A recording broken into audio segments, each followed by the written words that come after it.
Hey there, I'm Julie, a fan Balzer, and one of the things that I love to use my ScanNCut for are repetitive tasks that can be really boring or tiresome or just take a long time. And so one of the things I do quite often is create masks for my stamps.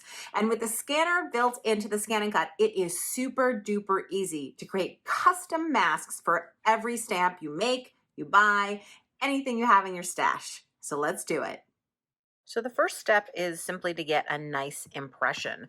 I'm using a manila tag. You could use a scrap piece of paper, whatever it is that you want.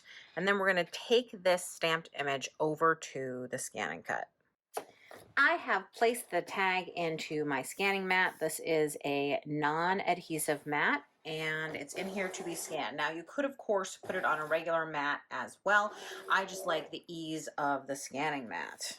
From the home screen, I'm going to choose Scan, Scan to Cut Data, and press Start. The machine is going to take the tag in, scan it, and create a cut file from it. Since I'm creating a mask, I only want the outside of the image, so I'm going to choose this first scanning option.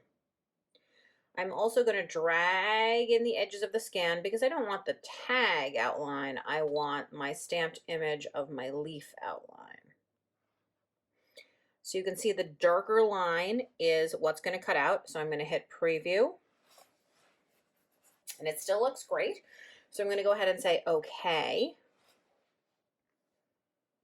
And I do want to save it into the machine. Great. So now it's saved. So now I can cut it out. So we're going to go home, say OK, retrieve data. It's saved into the machine. It's the last thing that we saved, so I'm going to use the double arrow to go and get it. Here it is.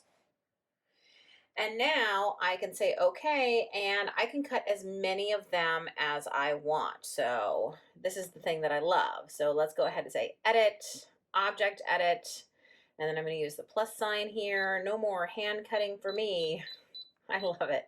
I can make, let's say, 8 of them. Okay, then I can even use the auto layout to go ahead and lay those out for me. There they all are, and I can cut them out whenever I'm ready. So let's go ahead and say, okay, please select, cut. And now I need to unload this scanning mat and go ahead and get a cutting mat. So this is a mat that's no longer very sticky, and it's perfect for this low tack masking tape that I have because I can stick it down to the mat and it will come right back up. So you definitely want to use a mat that's not too sticky or it will never come up again. But I'm going to put a second piece down.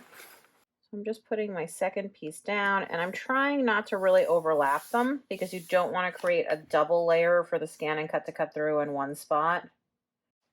Now this is ready to load into the machine.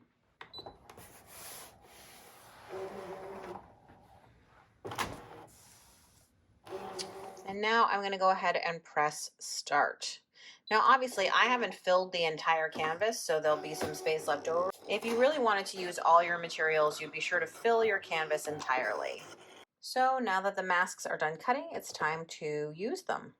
So a quick tip for the pieces that go across the crack, by the way, here, there's 2 different sheets, is just take a piece of tape, and put it right across there so that the 2 halves will stick together when you peel it up. You can see, because this is low tack, how quickly and easily it comes away from the sticky mat. Again, use a very low tack mat. So I'm stamping and then placing my custom masks right over my stamped images. You can see how perfectly they fit this sort of very wonky hand cut stamp. And this allows me to layer my stamps without thinking or worrying about sort of stamping on the image before me. And so when I peel off all the custom masks, look at that. a beautiful layered print with so much depth and interest, and all thanks to those custom masks that I was able to escape having to cut with scissors thanks to the ScanNCut. Thanks so much for watching. If you want to learn more about ScanNCut, I hope you'll check out ScanNCut Club on my YouTube channel. You can always find out more information on the ScanNCut website at scanandcut.com.